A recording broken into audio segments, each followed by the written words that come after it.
My sister took my 7-year-old daughter's visual aid glasses, crushed them under her foot to teach her respect. Then she forced my visually impaired child to re-clean the same kitchen over and over while everyone watched. I didn't shout. I took action. 9 hours later, their lives started to unravel. It was supposed to be normal. That's always how it starts, isn't it? A plan that looks harmless on paper. A family visit. A holiday weekend. A quick drop-off so I can work my shift without juggling childcare like a circus act. I'm a doctor. I'm used to emergencies. I'm used to blood, bile, and the kind of screaming you can't fix with Tylenol. What I'm not used to is walking into a living room full of my own relatives and feeling, instantly, like I just stepped into a room where something died. Not literally, not yet, but something. I pulled into my parents' driveway with that particular kind of exhaustion that feels like it's living in your bones. My coffee had worn off 3 hours ago. The only thing keeping me upright was the thought of getting my daughter Grace home, getting her into pajamas, and letting my brain shut down like an old laptop. I opened the front door expecting noise and chaos. The normal grandma's house soundtrack. Cartoons blaring, kids running, someone yelling about juice. Instead, the house felt staged, like the air had been wiped down. Mom was at the counter, stacking plates. Dad was in his chair like he'd been glued there. My sister Lauren was on the couch with her phone in hand, looking relaxed in a way that felt performative. And Grace? Grace was sitting on the rug, tiny and still, hands in her lap like she was waiting for a verdict. She didn't look up when I walked in. That hit me first. My kid is not dramatic. She doesn't perform emotions. She doesn't throw tantrums. When she's upset, she goes quiet. She turns inward. And right now she looked folded, small, tense, like she was trying to take up less space. Then I saw her hands, not mangled, not bleeding, just wrong. Red around the knuckles, a little bruised in a way that made my stomach tighten. The kind of bruising you get when you scrub something too long, too hard, with a child's soft skin. She also wasn't wearing her glasses. Grace wears visual aid glasses. She's worn them long enough that putting them on is as automatic as breathing. Without them, she squints and gets headaches. With them, she's just Grace. Book-obsessed, quietly funny, always watching the world like it's a puzzle she's trying to solve. So when I saw her face bare, eyes slightly unfocused, I stopped in the doorway. "Hey, baby," I said, keeping my voice casual, like nothing in my chest had just shifted. "Where are your glasses?" Grace flinched. Not a dramatic jump, just a tiny inward twitch, like my question was a tripwire. Lauren answered before Grace could. She dropped them. Her tone was smooth. Too smooth. The way you speak when you've rehearsed something and you're waiting to see if anyone challenges you. I took a step closer. "Dropped them where?" Lauren shrugged, eyes still on her screen. "Somewhere. Earlier." Mom didn't look up from her plates. "It's not a big deal, Erin." That was the second hit. When your child is 7 and something is not a big deal to the adults, it usually means it should be. I crouched in front of Grace. "Sweetheart, where are they?" Grace stared at the carpet. "I dropped them," she whispered. Her voice sounded like she was reading off cue cards. Lauren let out a short laugh. "She's been pushing boundaries today." I looked up. "What kind of boundaries?" Lauren finally raised her eyes from her phone. "Oh, you know, touching things she shouldn't. Not listening. Acting entitled." Mom slid a plate into the sink a little harder than necessary. "Kids need to learn." Dad turned a page in his newspaper like he was trying to disappear into it. Grace's shoulders stayed hunched. She kept her hands tucked tight in her lap, like she didn't trust them. Across the room, Lucas, Lauren's son, made an exaggerated squinting face and whispered something to Chloe and Madison, his two sisters. They giggled. Not loud enough to get in trouble. Just loud enough for Grace to hear. That's the kind of cruelty that always lands. Not a punch, not a scream. A quiet laugh that says, "We can do this right in front of you." I held my expression steady. I've learned how to do that in exam rooms and trauma bays. When you panic, people panic harder, so you don't. You become calm like it's a weapon. "Okay," I said. "Can I see them?" Lauren stood up, walked over to the side table, and picked up a little pile of something. She dropped it into my hand like she was giving me a receipt. Grace's broken glasses. The frame was bent. One lens had a crack that ran like lightning through the plastic. The hinge was twisted in a way that didn't look like gravity did it. Mom glanced at them and shrugged. "We'll figure it out." The cousins made another whispery noise. Grace didn't look up. I swallowed whatever was rising in my throat. "We're leaving." Mom finally looked at me. "Erin, I'm leaving," I repeated, still calm. Lauren lifted her chin. "Don't be dramatic." I didn't respond. I took Grace's backpack with my free hand and held out the other. Grace stood slowly, like she was afraid movement would be punished. Her hand slid into mine. Cold fingers. Stiff. We walked out. In the car, Grace stared out the window and said nothing. I didn't push. Not yet.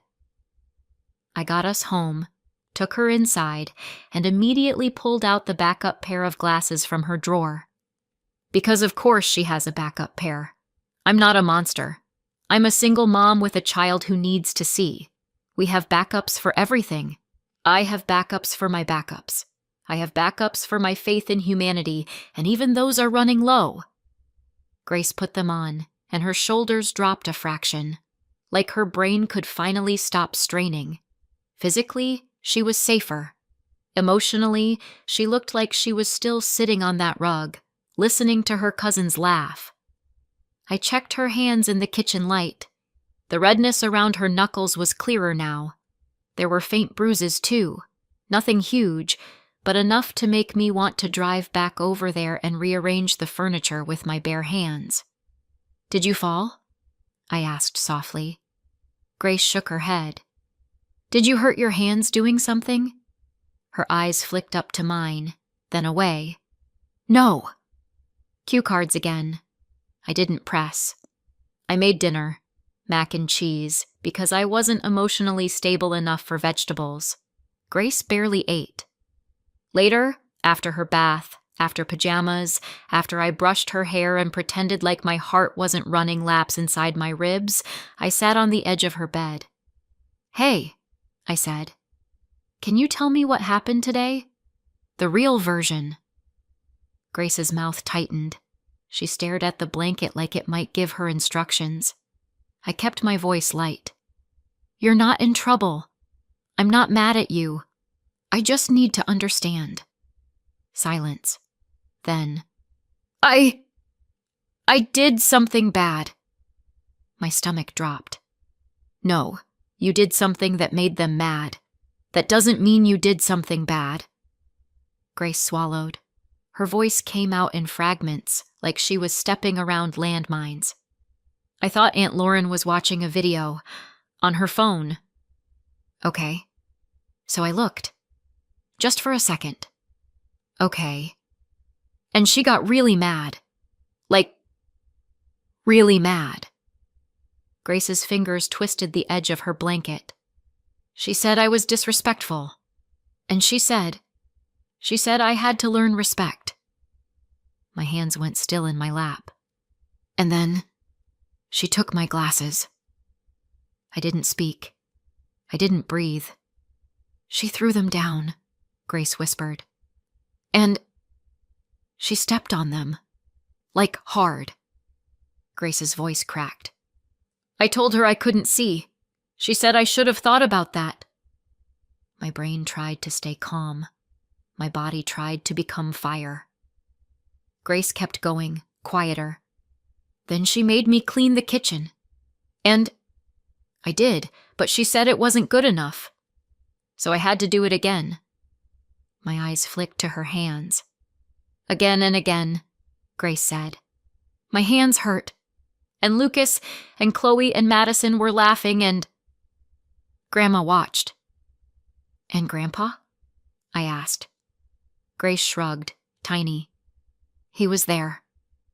The kind of answer that means he didn't stop it. Grace's voice turned smaller. I tried to be good. I tried really hard. I felt something inside me crack and stay cracked. Grace blinked rapidly. Mom, am I bad? I leaned forward and held her face gently between my hands. No! But, no, I repeated. You are not bad. What happened to you was bad. That's not the same thing. She started crying then, quietly, like she didn't want to get in trouble for taking up space. I held her until her breathing slowed. When she finally drifted toward sleep, I reached for my phone and opened the camera roll. I photographed the broken glasses from every angle. Then I sat in the dark kitchen, staring at the crushed frame like it was a crime scene. I didn't shout. I didn't call Lauren back. Not yet. I took a deep breath, the kind you take before you walk into an operating room.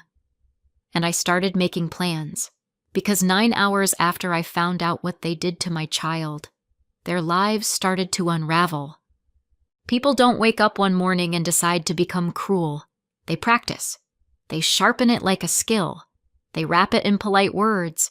They teach it to their kids like it's manners. In my house growing up, Mom called it strict. Strict meant if you spilled milk, you got a lecture long enough to qualify as a college course. Strict meant if you spoke with attitude, you learned what fear tasted like. Dad didn't hit. Dad didn't yell.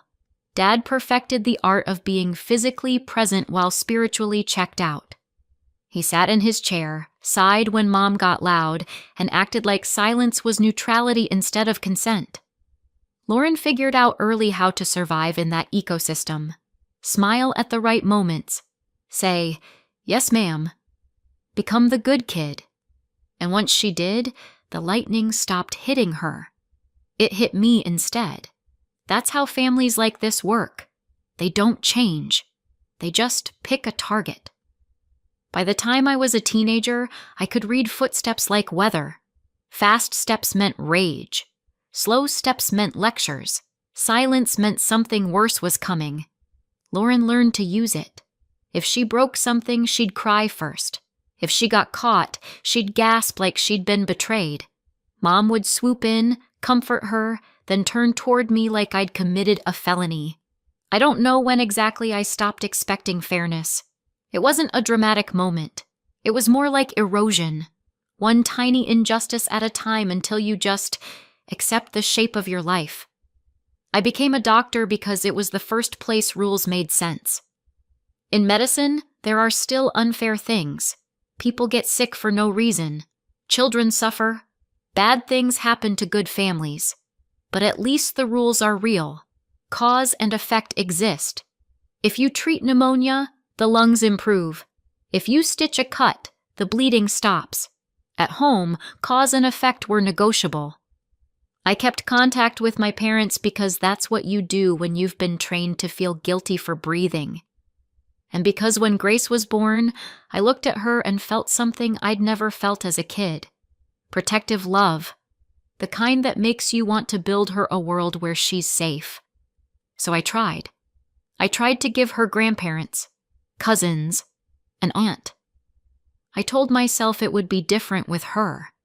It wasn't. It was subtler at first. Little things. Lauren's kids, Lucas, Chloe, and Madison, were treated like the main characters. They got the first slice of cake, the biggest gifts, the loudest praise. Grace got smiles that felt like charity. Sometimes Lauren would say things like, "Grace is so sensitive," and Mom would laugh like that was a personality flaw instead of a warning sign. Sometimes Lucas would mock her quietly, and Chloe and Madison would giggle, and the adults would pretend they didn't hear. Sometimes I'd catch Grace watching them, shoulders slightly hunched, like she was trying to figure out what rule she'd missed. And the worst part? Sometimes I told myself it was normal sibling cousin stuff, because denial is cheaper than truth. I also helped them financially, not because I'm some saint, but because it was a way to buy peace. Mom and Dad had expenses. Lauren had gaps. There were fees, activities, little emergencies that somehow always landed in my lap. I covered things here and there, a bill, a camp fee, a uniform, we're short this month. Some of that occasional help went toward Lauren's kids, activities, fees, little gaps I filled, while Grace still got treated like she should be grateful just to be included.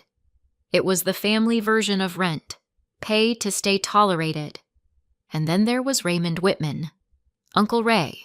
Technically, he was my uncle, maybe great-uncle, depending on how you count family trees. To Grace, he was just Uncle Ray, because he was the only one who made her feel like she wasn't taking up too much space. He remembered her birthday. He asked about her books. He spoke to her like she was a person, not a small inconvenience.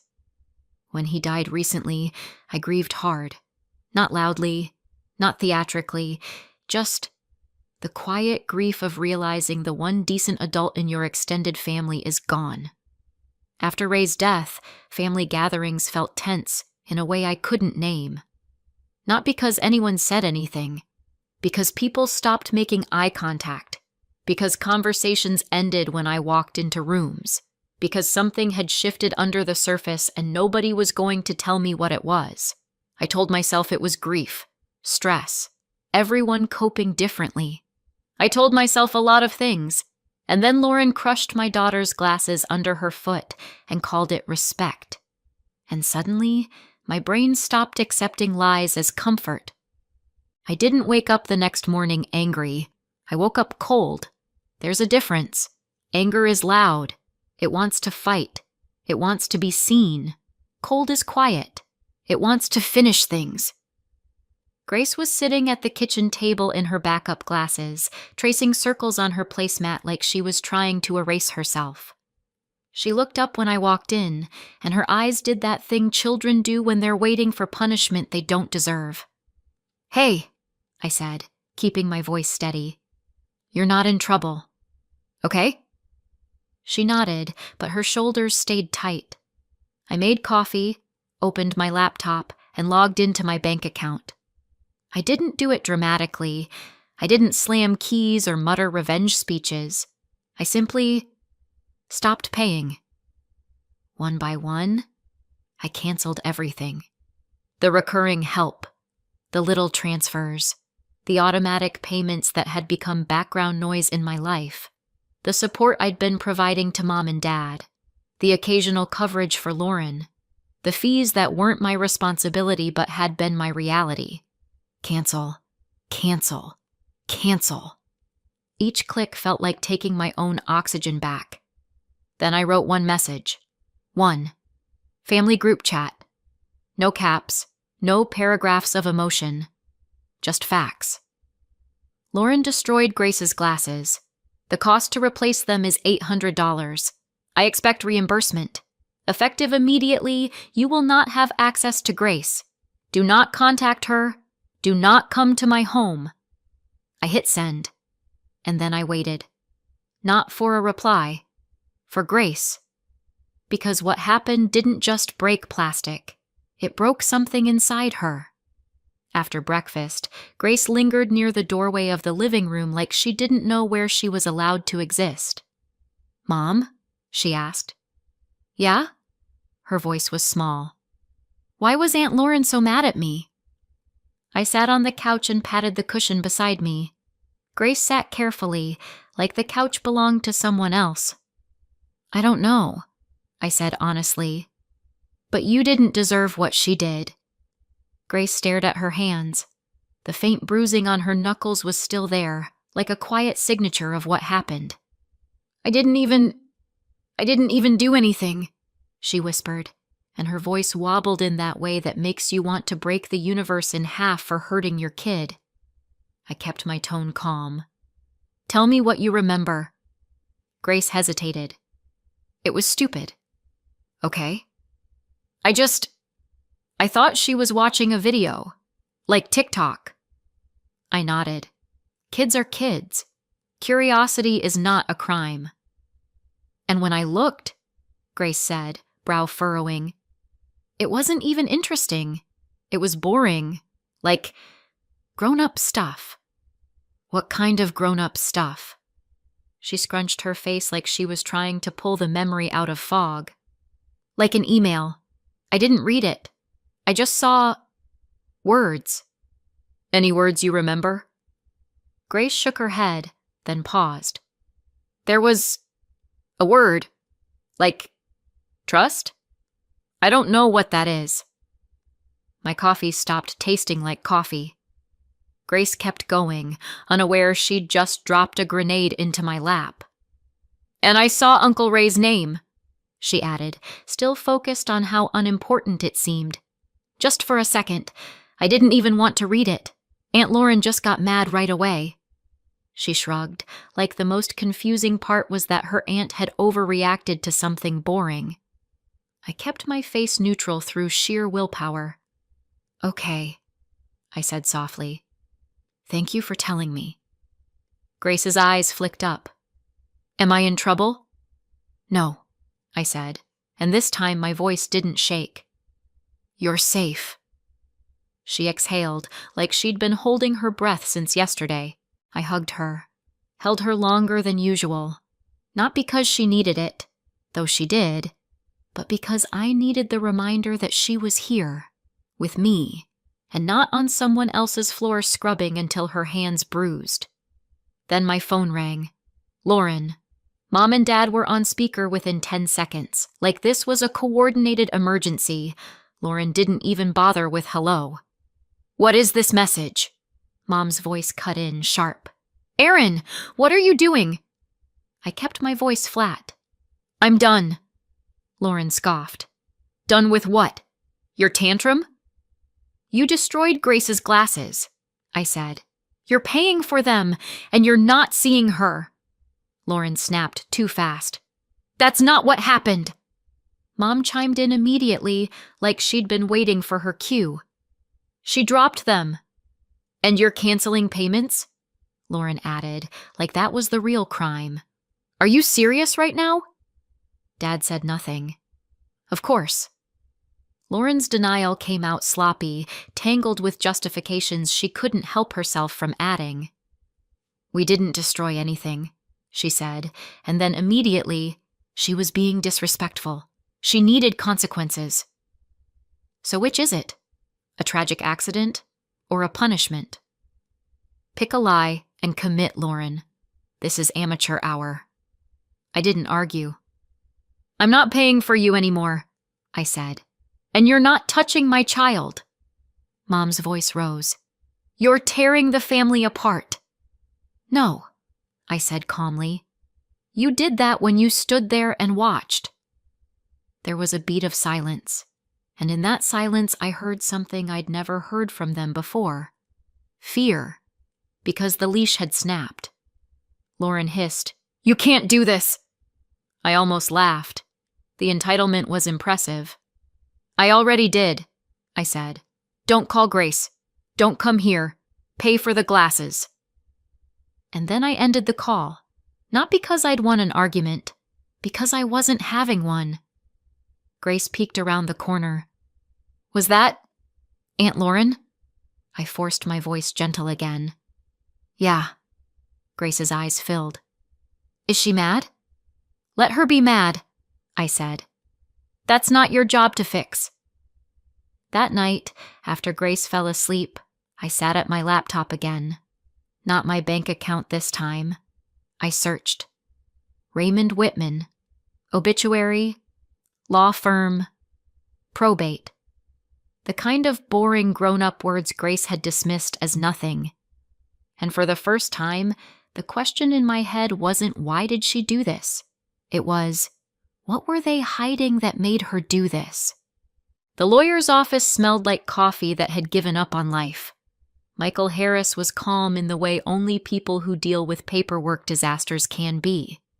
He had the kind of face that suggested he'd seen families implode over less than a toaster.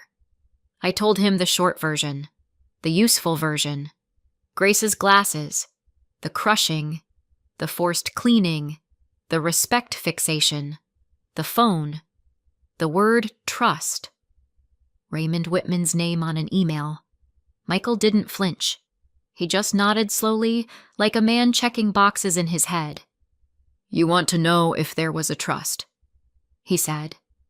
"I want to know why my sister reacted like my 7-year-old committed espionage," I replied. Michael's mouth twitched, almost a smile. "Fair." He asked for names, dates, relationship lines. Mom and Dad's names too, because legal documents don't care that I call them Mom and Dad. He didn't promise miracles. He promised process. And then, because life likes to punch you in patterns, we fast forward. Not because nothing happened, because it was mostly emails, calls, and waiting. The kind of waiting that makes your skin itch. When Michael called me back, his voice had changed. Not panicked, not dramatic, just heavier. "There is a trust," he said. My stomach dropped anyway. "Tied to Raymond Whitman," he continued. "Your daughter is listed as a beneficiary." I held the phone tighter. "How much?" Michael paused, like he was letting the number land properly. $240,000, he said. "Owed to your daughter. Withheld." I sat down so fast I nearly missed the chair. My daughter, Grace. $240,000. And it wasn't lost. It wasn't a misunderstanding. It wasn't paperwork delayed in the mail. Michael's next sentence was the one that turned my cold into something sharper. "Your parents are named as trustees," he said, "and there's no record of a distribution to your branch." My mouth went dry. "So they just kept it." Michael exhaled. "Based on what I can see, yes." For a second, I couldn't speak. Not because I didn't have words, because all the words were violent. Michael continued, professional. "We can pursue this formally, demand an accounting, file in court, seek removal of trustees, seek recovery." "And criminal?" I asked quietly. Michael paused again. "If funds were intentionally withheld or misappropriated, you can file a police report for theft or fraud. That's separate from the civil process. But yes." My voice came out flat. "Do it!" Michael didn't argue. He didn't ask if I was sure. He just said, "All right." So we moved. We filed what we needed to file. We demanded what we needed to demand. We put everything in writing so nobody could misremember later. And yes, I went to the police. Not for the glasses, not for the kitchen, for the theft. For the fact that adults who called themselves my family had looked at my daughter's future and decided it belonged to someone else. The report itself was the most surreal part. Sitting in a chair under fluorescent lights, explaining that my parents had withheld $240,000 owed to my child. The officer's eyebrows climbed higher with every sentence. "Your parents were trustees?" he repeated. "Yes." "And you only found out because my 7-year-old glanced at my sister's phone," I said. And my sister responded by crushing her glasses under her foot. He stared at me for a beat. Then he said slowly, "Okay." That was it. No grand speech. Just the quiet click of a pen and the sound of consequences becoming real. Once the official notices went out, the silence broke. Not with calls, with a knock at my door. I looked through the peephole and saw Mom holding a plate. "Cookies, because nothing says please don't involve the legal system like baked goods." Dad was behind her, looking like he wanted to be anywhere else. Lauren stood off to the side, arms crossed, wearing a smile so tight it could have cut glass. I opened the door but didn't invite them in. Mom's voice was sweet. Too sweet. "Erin, honey, we just want to talk." Lauren lifted the cookie plate slightly, as if sugar could rewrite history. I looked at the cookies. "Interesting timing." Mom blinked innocently. "We don't know what you mean." I did smile then. I couldn't help it. Dry humor is sometimes the only thing holding me upright. "Sure," I said. "Just like you don't know what happened to Grace's glasses." Mom's sweetness flickered. Lauren stepped forward. "This is ridiculous. You're blowing everything up over nothing." "Over nothing," I repeated. $240,000 is nothing now?" Dad finally spoke, quietly. "Erin." I held up a hand.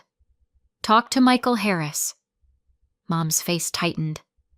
"We're family." "I noticed," I said. "That's the problem." Lauren's smile cracked. "You don't understand what you're doing." "Oh, I understand," I said. "For the first time in my life, I understand perfectly." Mom's voice got sharper. "You're humiliating us." "That's funny," I said, "because Grace's hands were bruised from scrubbing while you watched." Lauren snapped, loud now. "She shouldn't have looked at my phone." And there it was. Not a denial. A justification. A confession wearing manners. Mom hissed, "Lauren, stop!" But Lauren was already spiraling because guilt makes people stupid. "She was disrespectful," Lauren spat. "She needed to learn. And now you're trying to steal from our kids." I laughed once, short and cold. "From your kids." Mom stepped forward, eyes flashing. "Do you have any idea how unfair this is?" I tilted my head. "Tell me." Mom's mouth tightened, and then she said it. The thing they'd been choking on since Raymond Whitman died. "It's unfair," she snapped, "that Grace would get so much more than the other grandchildren." Lauren jumped in like she'd been waiting for permission. "She's an only child. She gets everything. Meanwhile, my kids—" "And there it is," I said softly. "The motive. The reason. They weren't protecting Grace. They were protecting their own math." Mom's face went pale as she realized what she'd admitted. Dad looked down at the porch like it might swallow him. Lauren glared at me. "You're really doing this?" "Yes," I said. "I am." I stepped back. "Talk to Michael." Mom's voice rose, desperate now. "Erin, don't do this." I looked at her, really looked, and felt something quiet settle inside me. "You did this," I said, "when you decided my daughter's future belonged to someone else." Then I shut the door. Not dramatically, just finished. Time passed the way it does when lawyers get involved, in documents, deadlines, and the occasional email that makes your heart punch your ribs. Grace stayed in her backup glasses while we replaced the destroyed pair. Her hands healed. The bruising faded. The quiet apology reflex took longer, but it did fade. The trust matter resolved. Grace's $240,000 was recovered and secured properly, with safeguards that didn't involve my parents' signatures. Mom and Dad were removed as trustees, because trustee is a job title, not a birthright. Criminal charges landed too. No prison, this wasn't a movie, but enough to sting in all the right places. Probation, fines, and community service.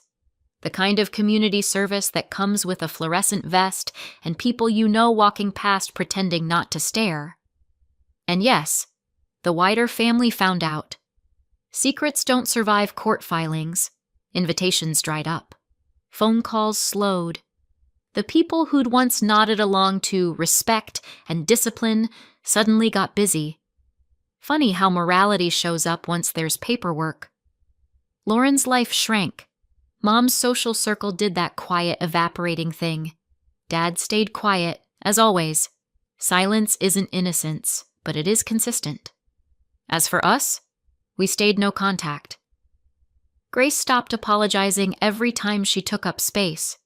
One night, months later, she asked me, "Mom, are we okay now?" I thought about the bruised hands, the crushed glasses, the cookies on the porch, the word trust that changed everything. And I said, honestly, yeah, we're okay. Because peace isn't the absence of noise. Sometimes it's the sound of a door closing and staying closed.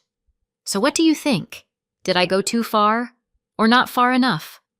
Let me know in the comments. And if you want more stories like this, subscribe.